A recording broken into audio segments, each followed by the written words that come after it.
My name is Claire Bennett. I was disowned on my 18th birthday, not for doing drugs or stealing or anything you'd expect, but for finally standing up to my parents' perfect little fantasy. It was a warm afternoon in June, the kind where the air feels too still, like it's holding its breath. I remember the smell of lavender potpourri in the living room, the same scent my mother swore by for calm energy, even as her voice cracked like glass. The dining table was empty. No cake, no balloons, just a sealed envelope with my name, in my father's handwriting, sharp, exacting, and soulless. I stood there in silence, holding the envelope, while he gestured toward the front door. 2 suitcases rested by the threshold, the same ones we used on family vacations, now packed with only what they thought I should take: a handful of clothes, my high school yearbook, and a Bible. That was it. No letters, no photographs. Not a single piece of my childhood art, the thing they had always called just a hobby. I guess it was easier to erase a daughter when you left out the parts that made her real. "You're not our daughter anymore," my father said. He didn't raise his voice. He didn't need to. That sentence didn't come with tears, just the quiet authority of a man more concerned with control than connection. I asked why. Not because I didn't already know. I just wanted to hear him say it. I needed to hear him confirm that choosing my life, my future, was enough to make me disposable. He looked at my mother, who nodded but wouldn't meet my eyes. Then he said, "We gave you a path. You chose to spit on it. There are consequences for that." I wanted to scream. I wanted to cry. But all I did was nod. Somewhere deep down, I had been preparing for this moment for years. When a home teaches you that love is conditional, exile becomes a familiar shape. And on that day, I wore it like a second skin. I stepped outside without looking back. The heat wrapped around me like a warning. I carried those 2 suitcases and left the only version of family I'd ever known behind. Later that night, I sat on the edge of a parking lot behind a grocery store, watching shadows stretch across the asphalt like scars. I opened the envelope. Inside, a single sheet of paper. It read, "We hope one day you come to your senses. Until then, you are no longer welcome." No signature, no goodbye.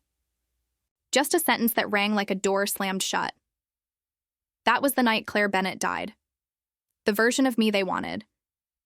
The one who smiled on cue, who dressed in pastels, who never asked why. The one who stayed quiet. I didn't know what came next. But I knew I wasn't going back. They always looked flawless from the outside. That's how it worked in our house. Appearance first, truth later. If ever. Our home was a 2-story colonial with perfect shutters and a front lawn. My dad trimmed every Sunday morning. The neighbors saw us as the Bennetts, the picture of polite suburbia. Church on Sundays, barbecues in summer. Mother brought fresh scones to every school fundraiser. Dad chaired the town's finance committee. They knew everyone's birthdays, but not their daughter's favorite color.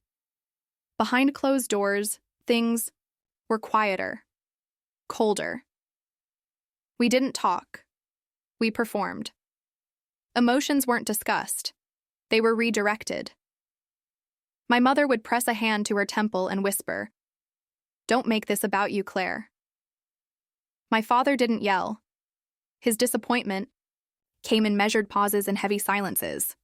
They were sculptors, chipping away at who I was, trying to mold me into something clean, conservative, grateful, obedient. I learned early that I wasn't their child. I was their reflection. My wins belonged to them. My losses were mine. Alone. I remember getting an A- in geometry. My father didn't congratulate me. He asked why it wasn't an A. I was 14. That night, I rewrote every equation twice just to prove I could. They didn't like my art. Said it was too emotional. My sketchbooks lived in a locked drawer under my bed, filled with things I wasn't allowed to say out loud. One drawing I remember vividly, a girl inside a birdcage holding the door open but too afraid to step out. I labeled it safety. The irony is, they never hit me, never screamed. But sometimes silence can be louder than violence. 1,000 Moments where affection should have lived, gone. When I won my first statewide art competition, they didn't attend the ceremony. "It's not a real career," my father said, pouring his third glass of whiskey. They had plans for me.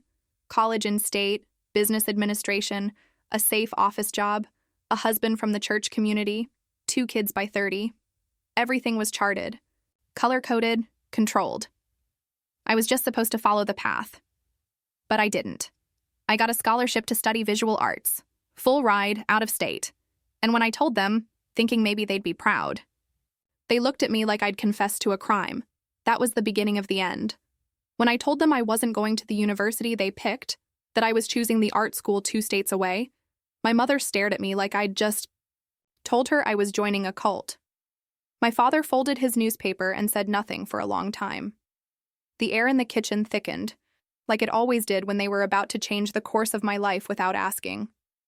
He finally said, "If you walk away from what we've prepared for you, then you walk away from all of it." I asked what that meant. He stood up. "It means you'll find out exactly how the real world treats ungrateful children." I thought it was just talk, the kind of posturing he always did, but this time he meant it. The next morning, the tuition deposit they'd promised to cover disappeared from my college account. The car keys were gone from my bag. When I confronted them, my mother looked me in the eye and said, "You made your choice, Claire." It wasn't anger I felt in that moment. It was a kind of hollow disbelief, the kind that comes when you realize the people who raised you loved their version of you, not the real you. By the end of that week, I had $300 to my name, no car, and no roof. I tried calling my aunt. She told me she didn't want to get involved in family drama. A family friend suggested I apologize and make peace, as if this was all a misunderstanding. It wasn't. That night, I slept in the art studio on campus. A professor had let me in after hours. I curled up under one of the large easels and tried to pretend the ache in my stomach was just hunger. I kept thinking about that last moment, standing in the doorway of our house, my mother adjusting the blinds, my father reading his stocks report like it was any other morning. They didn't look angry. They looked relieved. It hit me then. They didn't just disown me. They erased me. The girl they sent away was never allowed to come back. The first 2 years were the hardest.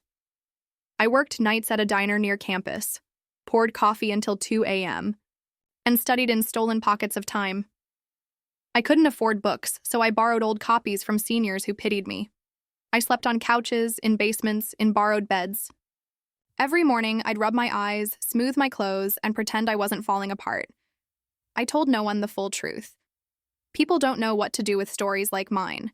They either pity you or try to fix you, neither of which I wanted. There was one item I carried everywhere: a sketchbook with a faded blue cover. Inside was a drawing I'd made when I was 13, a girl standing on a hill, her back to the viewer, hair blowing in the wind. I'd named it Still Here. It wasn't technically impressive, but it was mine. And in those years when I felt invisible, that drawing reminded me I existed. One winter, the pipes burst in the basement I was staying in. I had nowhere to go. I spent a night in a bus station bathroom, clutching my backpack and trying not to cry too loud. In that moment, I felt like every warning my parents gave me was coming true, that I couldn't make it without them. But I did. Slowly, my freelance work picked up. I designed logos, illustrated book covers, anything people would pay for. I learned how to pitch myself, how to network, how to survive. There was a quiet strength that started to grow in me. Not loud or showy, just steady. Every month I paid rent. Every project I completed. Every day I didn't call them. It added up. I didn't need them. But sometimes, late at night, I'd still hear their voices in my head. Polished, perfect, disappointed. That too began to fade. At 26, I stood in front of a courthouse with a pen in my hand and a form on the counter. It was quiet inside, fluorescent lights humming overhead, the faint clack of a clerk typing behind glass. The paper in front of me had one field I'd never filled before: Name you wish to be known as, I paused. Then I wrote it, not just a new last name, a new beginning. I didn't tell anyone, not my closest friends, not my mentors. It wasn't an announcement. It was a burial. The name Claire Bennett belonged to someone they invented. Someone I'd been forced to play. That girl was gone. From that day on, I started going by Elliot, a name that felt honest, whole, quietly mine. I updated my licenses, my email, my resume. At first it felt strange, foreign. But with every new introduction, it felt more like home. I didn't transition for revenge. I didn't do it to prove anything to them. I did it because the truth was no longer something I could keep quiet. My body, my name, my life, all finally mine. I still kept the same blue sketchbook, the one with "still here" inside. I drew less. Now, work kept me busy. But sometimes in the early mornings before the city woke up, I'd sit by my window, sip black coffee, and sketch the skyline.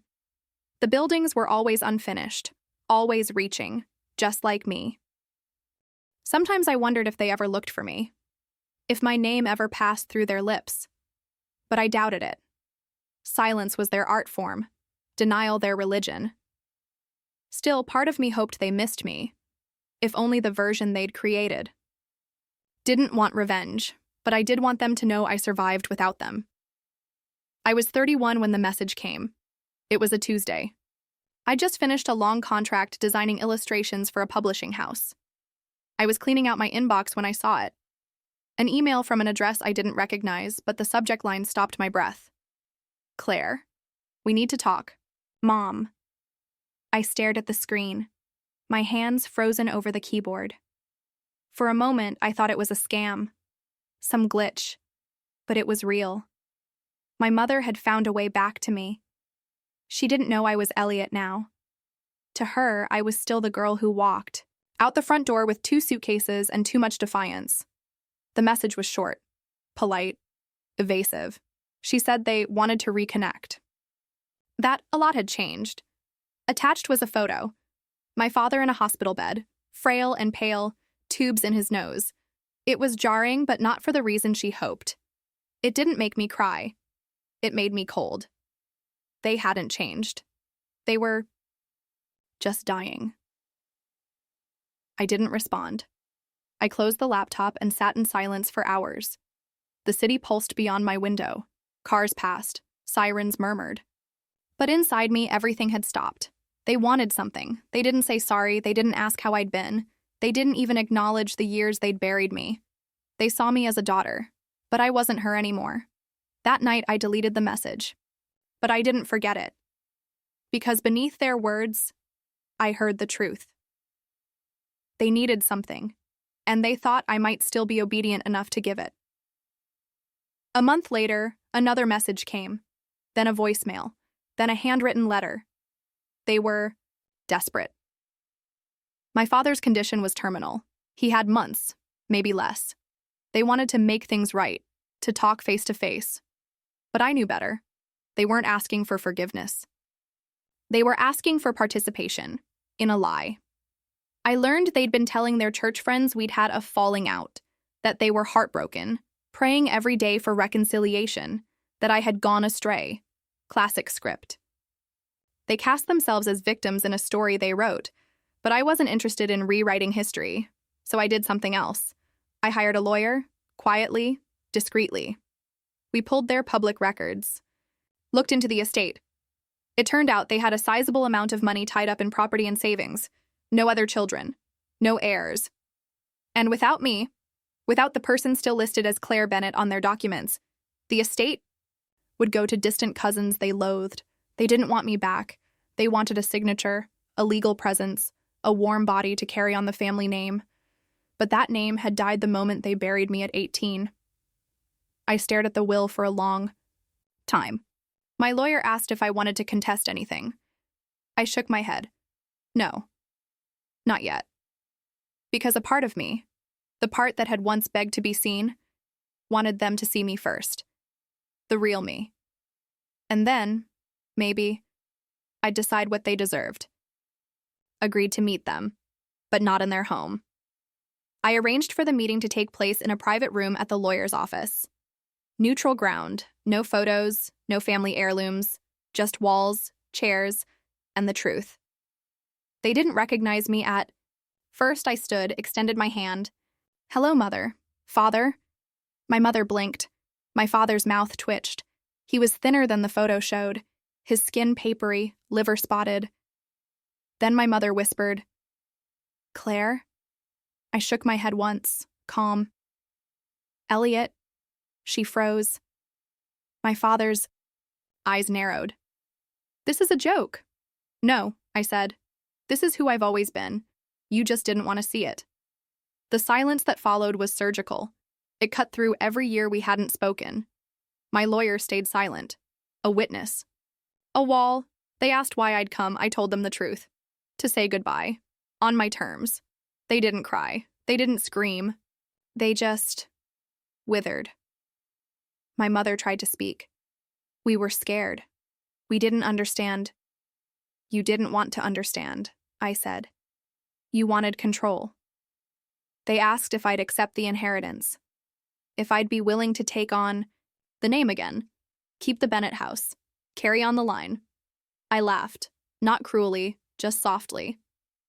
You disowned me, I said. I'm not here to restore your legacy. I'm here to close the chapter. I stood. They stayed seated. My father looked away first. My mother stared like she might beg, but the words wouldn't come. I walked out without turning back, like I had once before. 2 days later, their lawyer called. They'd made an offer, a portion of the estate in exchange for participation. Photos, stories, a crafted image to present to the world. They wanted me to be a ghost in their fairy tale. I declined. Instead, I sent my own terms. They would write a letter of apology, signed, notarized. No excuses. No edits.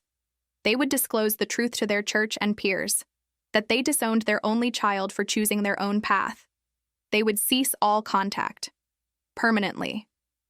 In exchange, I would not contest the will. I would forfeit all claims to the estate. No money, no property, no last name, just closure. It took them a week to respond. When the envelope came, it was thick.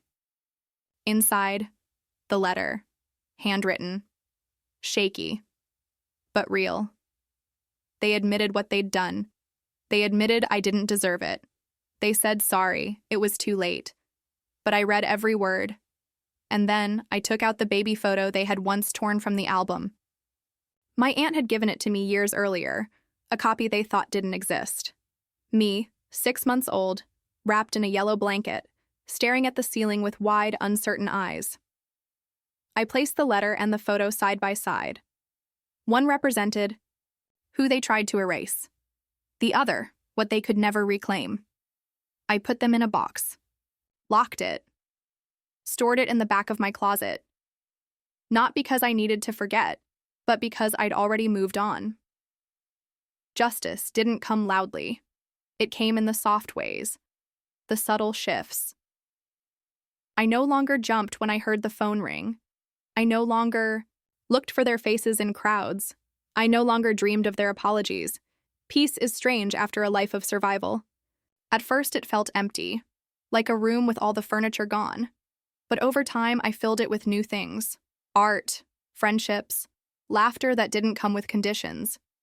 I kept the name Elliot. Not because it was perfect, but because I chose it. I no longer needed to explain who I was. I no longer waited for their validation.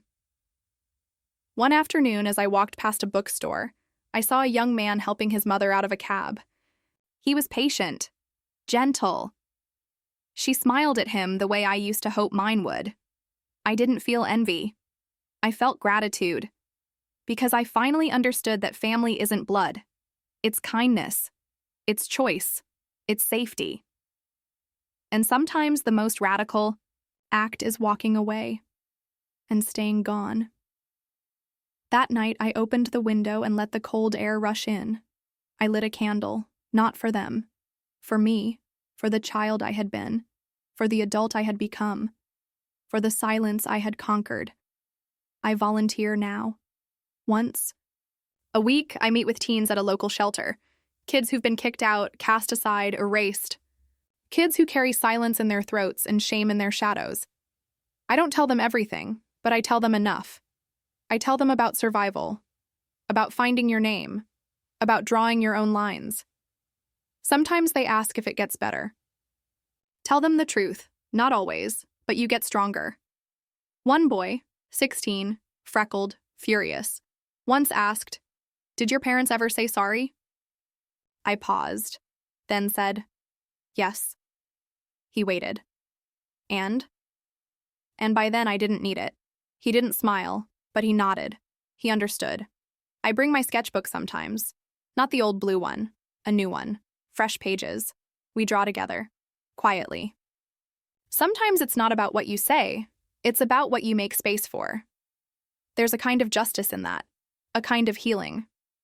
Sometimes when I look at those kids, fierce, fragile, unbroken, I see the reflection I was denied.